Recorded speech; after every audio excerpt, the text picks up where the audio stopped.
Վարչապետ Նիկոլ Փաշինյանն աշխատանքային այցով ժամանել է Ռուսաստանի Դաշնություն։ Փաշինյանը մասնակցում է Եվրասիական միջկառավարական խորհրդի հերթական նիստին։ Հանրապետության նախագահ Վահագն Խաչատրյանը Թուրքմենստանի նախագահի հրավերով աշխատանքային այցով կգտնվի Թուրքմենստանի մայրաքաղաք Աշխաբադում Թուրքմենստանի մշտական չեզոքության 30-ամյակին նվիրված միջոցառումներին մասնակցելու համար։ Այսօր առավոտից խուզարկություններ են իրականացվել Լեռնային Ղարաբաղի ներկայացուցչության գրասենյակում։ Քրեական վարույթի շրջանակում կատարվում են անհրաժեշտ քննչական գործողություններ, հայտնում են քննչական կոմիտեից։ Երրորդ նախագահ Սերժ Սարգսյանն անդրադարձել է ընդդիմադիր ուժերի քայլերին, միասնական պայքար մղելու խնդիր կա, բայց ցավոք դեռևս չի ստացվում, ասել է նա։ Խոսելով եկեղեցու շուրջ կատարվող իրադարձությունների մասին Սարգսյանը նշել է. «Ես հայտարարել եմ, որ վեհափարի հորդորով ցանկացած գործողության պատրաստ ենք։ Ինքնագլուխ որևէ գործողություն չենք անելու, երևի մենք ենք մեղավոր, որ չենք ռեկլամում մեր գործողությունները», նշել է նա։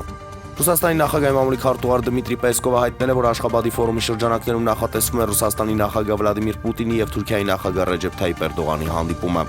Ինտեր Մայամիի եւ Արգենտինայի հավաքականի հարձակվող Լիոնել Մեսին Հնդկաստանում կբացի իր արձանը, 38-ամյա ֆուտբոլիստը Հնդկաստանում կլինի երրորդյա այցով, մի շարք միջոցառումներ կանցկացվեն տարբեր քաղաքներում։ Կալկաթայում Մեսին կբացի իր արձանը, հուշարձանն ունի ավելի քան 20 մետր բարձրություն։